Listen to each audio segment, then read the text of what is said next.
नमस्कार साथियों, एक बार फिर से आप सबका हार्दिक स्वागत है आपके अपने YouTube channel target English official पे।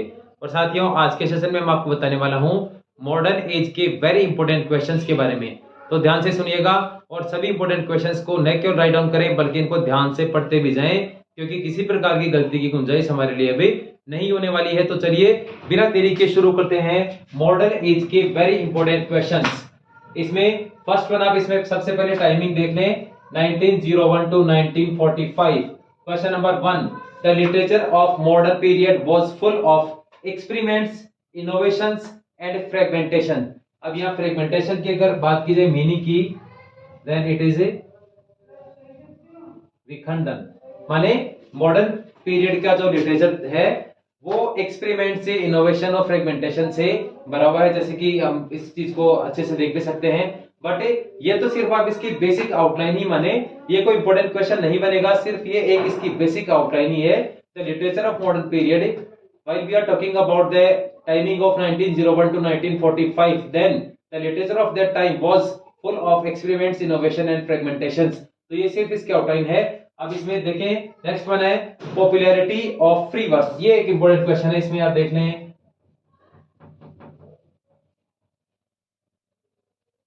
मॉडर्न एज के इस टाइमिंग में पॉपुलर हुआ क्या?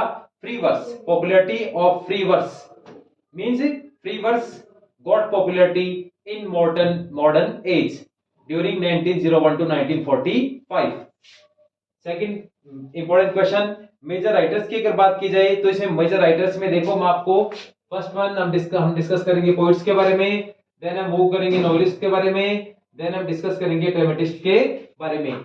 तो इनको वन बाय वन इन सभी के टाइटल्स मैंने आप लोगों के लिए लिख दिए हैं, सबके नेम जो है वो मैंने राइट डाउन कर दिए हैं, इनको आप ध्यान से देख लें। और इन सभी से रिलेटेड वेरी इंपॉर्टेंट क्वेश्चंस का सेशन भी कंटिन्यूअसली मैं अपने इस सेशन पे आप लोगों के लिए जारी रखूंगा। सभी इंपॉर्टेंट क्वेश्चन आप लोगों के लिए अपलोड कर दूंगा ताकि हमें कहीं कोई दिक्कतें नहीं हो। अब मेजर राइटर्स में सबसे पहले पोइट्स के बारे में बात की जाएगी। तो पोइट्स में first one W.B. Yeats, second one T.S. Eliot, third one W.H. Auden and fourth one Dylan Thomas. तो ये 4 पोइट्स हम इस मॉडर्न एज में पढ़ने वाले हैं और इन सभी पोइट्स से रिलेटेड वेरी इंपॉर्टेंट क्वेश्चन कौन कौन से होंगे जो भी हम वन बाय वन करके डिस्कस करेंगे। नेक्स्ट है मेजर राइटर्स में सेकंड है नॉवेलिस्ट। हम नॉवेलिस्ट में किस किस को स्टडी करने वाले हैं? First one D.H. Lawrence, second one Virginia Woolf, third one James Joyce and fourth one George Orwell. तो इस प्रकार से इन 4 नॉवेलिस्ट के बारे में और इनके मेजर क्रिएशंस के बारे में डिस्कस करेंगे। एंड देन हम वो करेंगे इसके बाद थर्ड वन ड्रामेटिस्ट पे, मींस मॉडर्न एज के वेरी इंपॉर्टेंट ड्रामेटिस्ट कौन कौन से हैं। और इसमें मैं आपको सिर्फ और सिर्फ GB Shaw means George Bernard Shaw और टीएस एलियट की मेजर क्रिएशंस के बारे में ही डिस्कस करने वाला हूं। और कहीं कहीं आपको घबराने की, चिंता करने की आवश्यकता नहीं है, सिर्फ शॉर्ट एंड स्मार्ट क्वेश्चंस के बारे में डिस्कस करेंगे। अब इसमें आप इसमें देख लें, सबसे पहले जैसे हम बात करेंगे पोइट्स में W.B. Yeats और T.S. एलियट के बाद W.H. Auden और डायलिन थॉमस को पहले मैं आपको यहाँ डिस्कस कर देता हूँ, क्योंकि W.H. Auden और डायलिन थॉमस से वेरी आप कह सकते हैं 2-3 क्वेश्चन इंपॉर्टेंट बन रहे हैं जो मैंने आप लोगों के लिए इसी सेशन में राइट डाउन कर दिए हैं। इनके फिनिश होने के बाद हम मूव करेंगे W.B. Yeats और T.S. एलियट पे। तो चलिए शुरू करेंगे W.H. Auden से रिलेटेड वेरी इंपॉर्टेंट क्वेश्चन कौन कौन से हैं। फर्स्ट वन है इसमें, W.H. Auden was influenced by Marxism and Freudian psychology।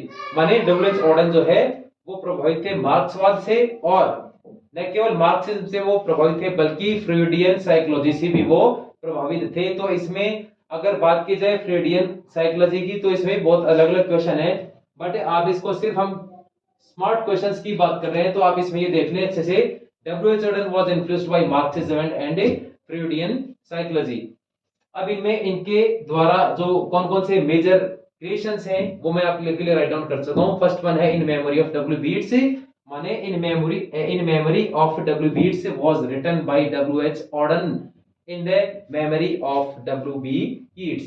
Second one in memory of Sigmund Freud, third one lay your sleeping head. तो इस प्रकार से ये इनके मेजर क्रिएशंस आप देख लें, इनसे बाहर आपको कोई क्वेश्चन नहीं पूछेगा। यदि W.H. Auden से क्वेश्चन पूछेगा तो first one in memory of W.B. Yeats by W.H. Auden, in memory of Sigmund Freud, that is also written by W.H. Auden, and third one lay over sleeping head।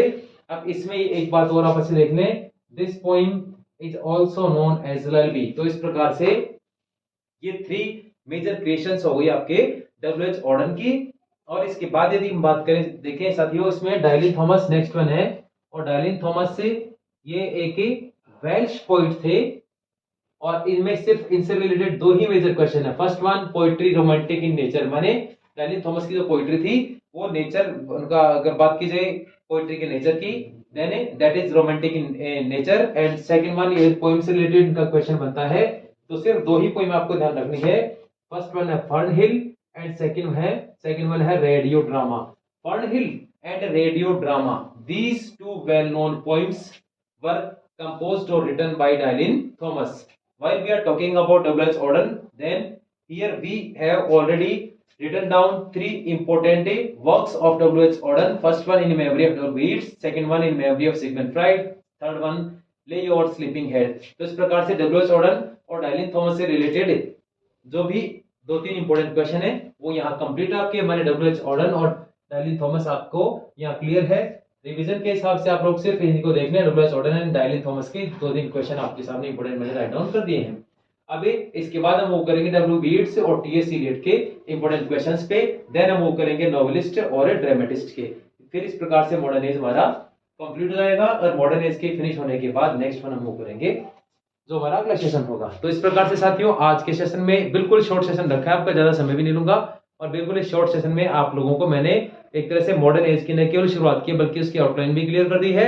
और इस प्रकार से इस outline clear होने के बाद कुछ एक इंपॉर्टेंट क्वेश्चन है लास्ट में जो आपको डब्ल्यूएच ऑर्डन और डायलिन थॉमस के बारे में लिखे हैं, उनको भी आप अच्छे से देख लें, लर्न कर लें, राइट डाउन कर लें, नोट्स बना लें, और नोट्स लिखते समय बिल्कुल दिमाग में इनको रिवाइज करते चलें, क्योंकि किसी भी स्थिति में हमें सभी चीजों को बिल्कुल अच्छे से कंठस्थ कर लेना है।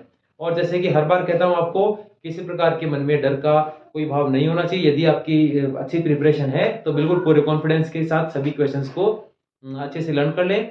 और एक छोटा सा एक एडवाइस और आपको देना चाहूंगा कि जो भी सेशन मैंने आप लोगों के लिए राइट डाउन किए हैं, उन सभी क्वेश्चन को मैंने उनमें जो भी क्वेश्चंस मैंने यहाँ राइट डाउन किए हैं वो प्रीवियस पेपर्स पे बेस्ड ही है। इसलिए हमारे जो प्रीवियस पेपर्स हैं उनमें किस प्रकार से कैसे क्वेश्चन एग्जामिनर ने पहले पूछे थे, उन्हीं के अकॉर्डिंग मैंने सारे ये आपके नोट्स तैयार किए हैं। इनको आप अच्छे से ध्यान रखें, इनको रिवाइज कर लें।